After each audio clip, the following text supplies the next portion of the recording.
വണ്ടി ഷെവർലെറ്റ് ടവേരയാണ്.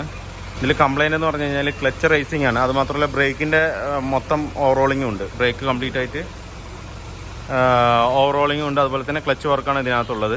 ഇത് ഏകദേശം 2.5 ലക്ഷം കിലോമീറ്ററോളം ഓടിയിട്ടുണ്ട്. ടോട്ടൽ വന്നിട്ട് 3.5 ഓടിയിട്ടുണ്ട് വണ്ടി. പക്ഷേങ്കിൽ ഒരിക്കൽ തന്നെ മാറിയിട്ടുള്ളൂ. അത് എപ്പം ഏകദേശം 1 ലക്ഷം കിലോമീറ്ററിലെങ്ങാണ്ടാണ് ക്ലച്ച് മാറിയത്. അടുത്ത 2.5 ലക്ഷം കിലോമീറ്റർ വരും ഈ ക്ലച്ച് ഇതേ കണ്ടീഷനിൽ ഒറ്റ ക്ലച്ചിലാണ് ഓടിക്കൊണ്ടിരിക്കുന്നത്. എന്ന് വെച്ചാൽ ടാക്സി ഡ്രൈവറാണ് ഇത്. ഒരേ ആളുടെ കയ്യിൽ ഓടുന്ന വണ്ടി ആയതുകൊണ്ട് ഇതിൻ്റെ ക്ലച്ച് 2.5 ലക്ഷം കിലോമീറ്റർ ഓടിയിട്ടാണ് ഇപ്പോൾ അടുത്തായിട്ട് മാറുന്നത്. കണ്ടില്ലേ, 2.5 ലക്ഷം കിലോമീറ്റർ ഓടിയ ക്ലച്ചാണിത്. കംപ്ലീറ്റ് പോയി. ഇതിപ്പോൾ ഞാൻ ഏകദേശം 1 വർഷമായിട്ടുണ്ട് ഞാൻ പറഞ്ഞിട്ടിരിക്കുന്ന ആളുടെ അടുത്ത്, കസ്റ്റമറിൻ്റെ അടുത്ത് ക്ലച്ച് കംപ്ലൈൻ്റ് ആണ് മാറണം എന്നുള്ളത്. 1 വർഷമായി. ആ 1 വർഷം കഴിഞ്ഞിട്ടടക്കം ആൾ ഇത്രയും ഓടിച്ചുകൊണ്ടിരിക്കുക. എന്നിട്ട് ഞാൻ ഇപ്പം നിർബന്ധിച്ച് മാറ്റിക്കുകയാണ് ക്ലച്ച്. ഇത് ടാക്സി വണ്ടി ആയതുകൊണ്ട് വഴിയിൽ പോയി ബുദ്ധിമുട്ടാകണ്ടെന്ന് പറഞ്ഞിട്ട് നിർബന്ധിച്ചിപ്പോൾ മാറ്റിക്കുകയാണ്. ഇല്ലാന്നുണ്ടെങ്കിൽ ആൾ ഈ ഒരു ക്ലച്ചും വെച്ചിട്ട് ഏകദേശം ഒരു 50,000 കിലോമീറ്റർ വീണ്ടും ഓടി. അതുകൊണ്ടില്ലേ, റിവറ്റ് കംപ്ലീറ്റും കാണാനായി. അതിൻ്റെ ഇൻഡിക്കേഷൻ ലൈനൊക്കെ കംപ്ലീറ്റ് തേഞ്ഞു. ഈ സൈഡ് ഒന്നുമില്ല, കംപ്ലീറ്റ് തിണ്ണ പോലെ ആയിരിക്കണം. ഈ ലെവലിലും ആൾ ഒരു 50,000 കിലോമീറ്റർ ഓടിക്കുന്നതാണ് ആൾ പറയുന്നത്. മനസ്സിലായില്ലേ? ഇതിൽ കിടക്കുന്ന ക്ലച്ച് പറഞ്ഞാൽ CKയുടെ ക്ലച്ചാണ് നേരത്തെ ഇട്ടിരിക്കുന്നത്. CKയുടെ ഒരു 2 ലക്ഷം കിലോമീറ്ററൊക്കെ വണ്ടി ക്ലച്ച് ഓടുക എന്ന് പറഞ്ഞു കഴിഞ്ഞാൽ ഇത്തിരി ബുദ്ധിമുട്ടുള്ള കാര്യം തന്നെയാണ്. എന്താ വെച്ചാൽ പക്ക ഡ്രൈവിംഗ് ആണ്. ക്ലച്ചിൽ അധികം കാല് കൊടുക്കാതെ, അതുപോലെ ഓവർ സ്പീഡ് അങ്ങനെയുള്ള കാര്യങ്ങളൊന്നും ഇല്ലാന്നുണ്ടെങ്കിൽ ഏകദേശം 2.5 ലക്ഷം കിലോമീറ്റർ സുഖമായിട്ട് ഓടും. മനസ്സിലായില്ലേ? അപ്പോൾ ഇത്രയും തേഞ്ഞിട്ടും ആൾ ഇനിയും കൂടുതൽ ഓടിക്കാനുള്ളൊരു രീതിക്കാണ് സംസാരിച്ചത്. ഇനിയും ഞാൻ ഓടിക്കുക സർവീസ് മാത്രം, ബ്രേക്കിൻ്റെ കാര്യം മാത്രം ചെയ്താൽ മതി. ഇപ്പം ഞാൻ നിർബന്ധിച്ചിട്ട് ഇപ്പോൾ ചെയ്യിച്ചതാണ്. ഇപ്പോൾ ക്ലച്ച് എന്തായാലും മാറി, ഇതിപ്പോൾ വഴി പോയി ബുദ്ധിമുട്ടാകണ്ടെന്ന് പറഞ്ഞിട്ട്. മനസ്സിലായി? ഇപ്പോൾ നമ്മളിപ്പോൾ ക്ലച്ച് എടുത്തിട്ടുണ്ട്. ക്ലച്ച് ഇപ്പോൾ നമ്മൾ എടുത്തിരിക്കുന്നത് വന്നിട്ട് വാല്യൂടെയാണ് ക്ലച്ച് എടുത്തിരിക്കുന്നത്. വാല്യൂ ലൂക്ക് എല്ലാത്തിലും വരുന്നുണ്ട്. ഇപ്പം നമ്മൾ വാല്യൂടെയാണ് ക്ലച്ച് ഇപ്പോൾ എടുത്തിരിക്കുന്നത്. കണ്ടില്ലേ, ഇൻഡിക്കേഷൻ ലൈനൊക്കെ ഇത്രത്തോളം വരണം അതിനകത്ത്. അതിലൊന്നും തന്നെ ഇല്ല, അതിൽ മാർക്കേ ഇല്ല, തേഞ്ഞ കത്തിപ്പോയേക്കാം. ഇത് സെറ്റ് ഓഫ് 2 ആണ് വരുന്നത്. ക്ലച്ച് പ്ലേറ്റും അതുപോലെ തന്നെ പ്രഷർ പ്ലേറ്റും ആയിട്ടാണ് വരുന്നത്. അതിൻ്റെ പ്രഷർ പ്ലേറ്റും ഫിംഗർ മൊത്തം ഡാമേജാണ്. ഇതിപ്പോൾ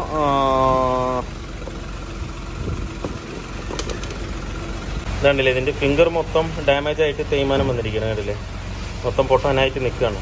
ഇതിങ്ങനെ കുറച്ചുകൂടെ ഓടിക്കണമെങ്കിൽ ഓടിക്കാം. പക്ഷേ എങ്കിൽ ഫിംഗർ പൊട്ടിക്കഴിഞ്ഞാൽ പിന്നെ ഗിയർ എവിടെയും വീഴില്ല. ഒരു ഫിംഗർ പൊട്ടിയാൽ മതി, ഗിയർ വീഴില്ല. പിന്നെ അത് ടെക്ടോണായിട്ട് നമ്മൾ കെട്ടി വലിച്ച് കൊണ്ടുവരേണ്ട ഒരു അവസ്ഥയിലേക്ക് വരും. അതുപോലെ തന്നെ ഇതിൻ്റെ റിലീസ് ബെയറിങ്ങും പക്ക പോയതാണ്. നല്ല സൗണ്ട് ഉണ്ട്. അതുപോലെ നമുക്കിതിൻ്റെ റിലീസ് ബെയറിങ്ങും നമുക്കെടുത്ത് മാറ്റിവിടാം. അതുപോലെ തന്നെ ഈ ഭാഗം നമ്മൾ അഴിക്കുന്ന ഭാഗം കംപ്ലീറ്റ് ക്ലീൻ ചെയ്ത് ഈ ഭാഗമൊക്കെ എമരിട്ട് ഇതൊക്കെ വെള്ളം നനഞ്ഞിട്ട് തുരുമ്പ് പിടിച്ച് നിൽക്കാറുണ്ടല്ലേ. ഇതൊക്കെ എമരിട്ട് പക്ക റെഡിയാക്കിയിട്ട് വേണം ഇനിയിപ്പോൾ അടുത്ത കയറ്റാനായിട്ട്. ഇതിൽ ഹൈഡ്രോളിക്കിൽ വെച്ചായത് കാരണം നമ്മളിത് ഓവറോൾ ചെയ്ത് കയറ്റുമ്പോൾ പക്ക സ്മൂത്തായിരിക്കും. ശരിക്കും ഞാൻ എപ്പോഴും പറയുന്ന പോലെ ഒരു വിരലിൽ തന്നെ നമുക്ക് പെഡൽ ചവിട്ടി ക്ലച്ച് അപ്ലൈ ചെയ്യാൻ പറ്റും. അത്രയും സ്മൂത്തായിരിക്കും ഇത് നമ്മൾ കയറ്റി കഴിഞ്ഞ് കഴിഞ്ഞാൽ. അപ്പോൾ എന്തായാലും നമുക്ക് ക്ലച്ച് അതിലേക്ക് ഇൻസ്റ്റാൾ ചെയ്യാം. അപ്പോൾ നമ്മുടെ ടവേരയുടെ വർക്ക് ഏകദേശം ഫുള്ളി കംപ്ലീറ്റ് ആയിട്ടുണ്ട്. ഇപ്പോൾ വണ്ടി പക്ക ഓക്കെയാണ്. അതുപോലെ തന്നെ ക്ലച്ചും ഭയങ്കര സ്മൂത്താണ്. ഇപ്പോൾ കസ്റ്റമർക്ക് തന്നെ ഓടിക്കുമ്പോൾ തന്നെ ഭയങ്കരമായിട്ടൊരു ഫീൽ ഉണ്ടാവും. എന്താ വെച്ച് കഴിഞ്ഞാൽ ക്ലച്ച് അത്രയും സ്മൂത്തായി. അതുപോലെ തന്നെ നമ്മൾ കാല് കൊടുക്കുന്നതിനനുസരിച്ചുള്ള പെർഫോമൻസ് ഇതിനകത്ത് കിട്ടുന്നുണ്ട്. നേരത്തെ എന്ന് പറഞ്ഞാൽ 3rd ഗിയർ ഇട്ടിട്ടൊന്ന് വലിപ്പിച്ചു കഴിഞ്ഞ് കഴിഞ്ഞാൽ ഏകദേശം ഒരു സ്പീഡ് പോകില്ല. പിന്നെ കസ്റ്റമർ എന്ന് പറയുന്നത് ടാക്സി ഡ്രൈവറാണ്. ആൾ 60-ന് മേലെ പോകില്ല. ആ ഒരു ലെവൽ സ്പീഡിൽ തന്നെ അങ്ങനെ പോവുള്ളൂ. അപ്പോൾ അതുകൊണ്ട് നമുക്ക് ക്ലച്ച് ഇല്ലെങ്കിലും അറിയില്ല. ക്ലച്ച് പൊട്ടിപ്പോയാലേ ആൾക്ക് ക്ലച്ച് പോയി എന്ന് പറയുള്ളൂ. അത്രയും സ്ലോവിലും പതുക്കിയുമാണ് കെയർ ചെയ്തിട്ടുമാണ് വണ്ടി ഓടിക്കുന്നത്. അപ്പോൾ അതുകൊണ്ട് ആൾക്ക് അങ്ങനെ ഫീൽ ചെയ്യില്ല. ഇപ്പം നമുക്ക് ക്ലച്ച് പക്ക ഫ്രീ ആയി. അതുപോലെ തന്നെ പെഡലും കറക്റ്റായി. നല്ല പുള്ളിങ്ങും ഉണ്ട്. നമ്മൾ കാല് കൊടുക്കുന്നതിനനുസരിച്ച് നന്നായിട്ട് പോകുന്നുമുണ്ട്. കുഴപ്പമില്ല.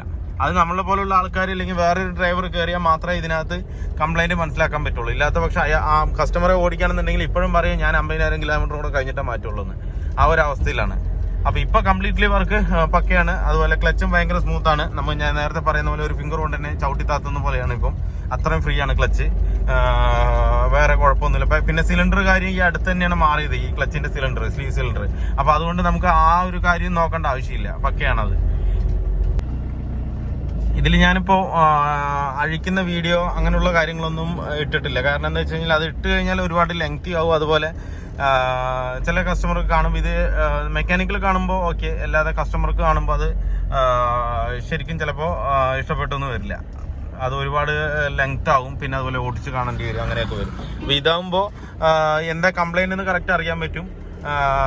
പിന്നെ എന്ന് പറഞ്ഞു കഴിഞ്ഞാൽ മറ്റേ എല്ലാ വണ്ടിയിലും ഏകദേശം ഒരുപോലെ തന്നെയാണ്. ഇതിപ്പോൾ ഷെവർലെറ്റ് ആണെന്നുണ്ടെങ്കിലും ഇനിയിപ്പോൾ ഫോർഡ് ആണെന്നുണ്ടെങ്കിലും ടൊയോട്ട ആണെന്നുണ്ടെങ്കിലും എല്ലാത്തിനും ഗിയർ ബോക്സിന്റെ ചുറ്റു ബോൾട്ട് അഴിക്കുക, പ്രൊപ്പലർ ഷാഫ്റ്റ് അഴിക്കുക, ക്രോസ് അഴിക്കുക. ഇത് എല്ലാവർക്കും അറിയുന്നത് തന്നെയാണ്. ഇതിപ്പോൾ കൂടുതലും കസ്റ്റമർക്കായിരിക്കും ചിലപ്പോൾ കൂടുതൽ ഉപകാരപ്പെടുന്നത്. എന്ന് വെച്ച് കഴിഞ്ഞാൽ ഈ ഒരു ചെറിയൊരു കംപ്ലൈന്റ് വഴിയിൽ വെച്ച് ഒരു കംപ്ലൈന്റ് ആയി, ഇല്ലെന്നുണ്ടെങ്കിൽ വഴിയിൽ വെച്ച് ഇത് എങ്ങനെ റൈസ് ആയി, അപ്പോൾ ഇന്ന കംപ്ലൈന്റ് കൊണ്ടാണ് വരുന്നത്. അത് അറിയാൻ വേണ്ടിയിട്ടാണ് ഞാൻ ഇത്രയും ഷോർട്ട് ആയിട്ട് തന്നെ ഇടുന്നത്. വേറെ അഴിക്കുന്നൊന്നും വീഡിയോ ഇടാതെ ഇന്ന കംപ്ലൈന്റ് കൊണ്ടാണ് ഇതിപ്പോൾ ക്ലച്ച് ഇന്ന പോലെ ആയിക്കഴിഞ്ഞാൽ ഇന്നതാവുന്നുള്ളത് മാത്രം ഞാനും പറഞ്ഞ് ഇതാക്കുന്നത്. മനസ്സിലായില്ലേ? മറ്റേതൊക്കെ നമ്മൾ അഴിക്കുന്ന ഓരോ നെട്ടും ബോൾട്ടും അതുപോലെ ബാക്കിയുള്ള കാര്യങ്ങളൊക്കെ അഴിക്കുന്നത് ഇടാന്നുണ്ടെങ്കിൽ ഒരുപാട് ലെങ്ത് ആവും, വീഡിയോ ലെങ്ത്തും ആവും, പിന്നെ കണ്ടിരിക്കുന്നവർക്ക് മുഷിയും ചെയ്യും. അതുകൊണ്ടാണ് ഞാൻ അത് ചെയ്യാത്തത്. അപ്പോൾ ഇന്നത്തെ വീഡിയോ കംപ്ലീറ്റ് ആയിട്ട് ഇന്നത്തെ വീഡിയോ നമ്മൾ ടവേറയുടെ ക്ലച്ച് റേസ് ആകുമായിരുന്നു കംപ്ലൈന്റ്. അത് നമ്മൾ ക്ലിയർ ചെയ്തിട്ടുണ്ട്, പക്ക ക്ലിയർ ചെയ്ത് സോൾവ് ചെയ്തിട്ടുണ്ട്. അപ്പോൾ വീഡിയോ എല്ലാവർക്കും ഇഷ്ടമായിരുന്നു ലൈക്ക് ചെയ്യുക, ഷെയർ ചെയ്യുക, അതുപോലെ തന്നെ സബ്സ്ക്രൈബ് ചെയ്യാതെയാണ് വീഡിയോ കാണുന്നതെങ്കിൽ ഒന്ന് സബ്സ്ക്രൈബ് ചെയ്ത് സപ്പോർട്ട് ചെയ്യുക. അപ്പോൾ മറ്റൊരു വീഡിയോയിലേക്ക് കാണുന്നവരെ എല്ലാവർക്കും ബൈ.